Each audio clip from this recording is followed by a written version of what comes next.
Madame, Monsieur, bonsoir. Heureux de vous compter parmi nous ce soir sur SABA TV.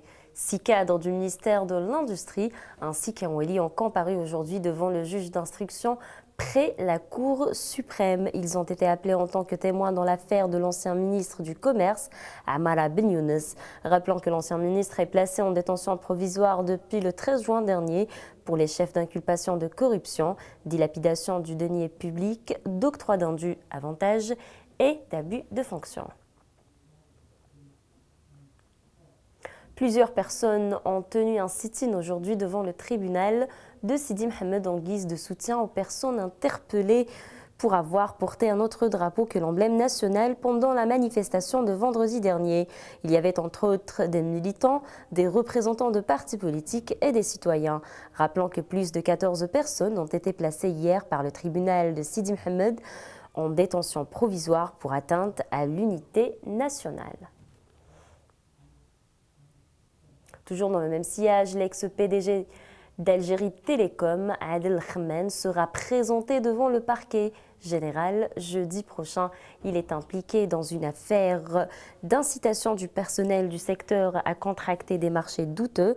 Par ailleurs, la Commission des affaires juridiques, administratives et des libertés de l'Assemblée populaire APN a examiné la demande de levée de l'immunité parlementaire de Boujma Tlahi, impliqué dans des affaires de corruption. Abdelmajid Menassra s'est exprimé aujourd'hui sur la situation politique qui prévaut au sein du pays. Je vous propose d'écouter une partie de son intervention. Il faut que les partis politiques prennent une initiative pour débattre afin de trouver un consensus et sortir de la crise politique. Moi, je suis pour l'encadrement du mouvement populaire. Aujourd'hui, j'insiste beaucoup sur l'importance des élections. Pour ceux qui ne veulent pas que l'armée prenne les choses en main, moi, je pense que la solution réside dans les élections présidentielles et l'application des articles de la Constitution. Toujours dans le même sillage, Abdelmalek Serraï, expert en économie, s'est exprimé sur l'impact des arrestations des hommes d'affaires sur l'économie nationale. Je vous propose de l'écouter. Tant que la justice n'a pas encore évoqué des chiffres, nous ne pouvons pas avoir une analyse fiable sur l'économie algérienne. Mais je ne crains rien. Si maintenant le gouvernement intervient à bien maîtriser les nouvelles techniques de gestion, tout rentrera dans l'ordre d'ici 2020-2021. Parce que ces entreprises doivent continuer à exister et c'est à la justice de désigner des managers qualifiés.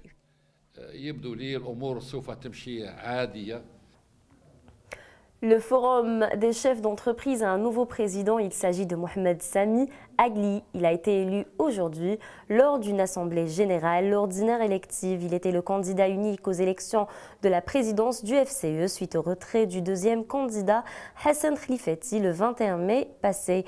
Âgé de 38 ans, Agli est le PDG du groupe familial Agli qui est actif principalement dans l'industrie agroalimentaire, la promotion immobilière, la construction, la distribution automobile, la logistique et le tourisme. Rappelant que le président par intérim du forum, Monsef Saïd Othmani, avait annoncé pour sa part sa démission le 21 mai dernier dans une lettre adressée aux membres de l'organisation patronale. L'été plante déjà son décor, une occasion pour bon nombre de personnes de fréquenter les espaces de détente après une longue journée de travail. Foodzone a ouvert hier ses portes coïncidant avec la première rencontre de l'équipe nationale. Une ambiance bon enfant a caractérisé les lieux. Hajar Titam.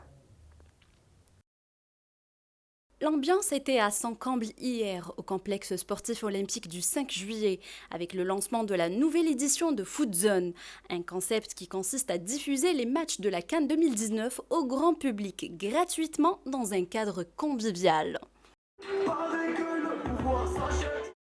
Le coup d'envoi de Foodzone s'est coïncidé avec la première rencontre de l'équipe nationale face au Kenya. Toutes personnes qui veulent se rassembler autour d'un match de foot seront la bienvenue dans notre espace Foodzone. Soit entre amis ou en famille, bon nombre ont suivi avec ferveur le match des Verts. À la 43e minute de jeu, les supporters exultent de joie avec le deuxième but de Riyad Mahrez. C'était magnifique, à l'aise, plein de succès, familial, top, c'était top, masha'Allah. C'est un cadre très agréable ici pour suivre les matchs. Le match a été ponctué par la musique tout au long de cette soirée, où de jeunes groupes se sont succédés sur scène. Cet espace très agréable, alliant sport et musique, sera ouvert tout au long de cette période de la CAN 2019, avec au rendez-vous plein de grandes surprises. La CAN 2019 est une autre occasion pour les Algériens afin de donner une nouvelle leçon de civisme au monde entier. Hajar Titem vous en parle. Hier soir, lors du match qui a opposé l'équipe nationale au Kenya, les Algériens ont brillé. Ils ne cessent de se faire distinguer et de marquer les esprits avec leur civisme.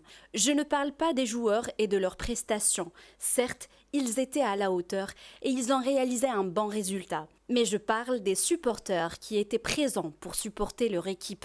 À la fin du match, comme à la fin des marches du vendredi, au lieu de sortir, ils se sont mis à nettoyer les gradins.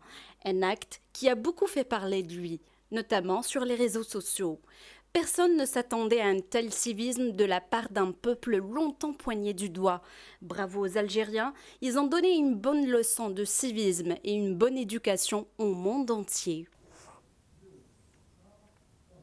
Voilà, c'est la fin de ce journal. Quant à moi, j'aurai le grand plaisir de vous retrouver demain à la même heure.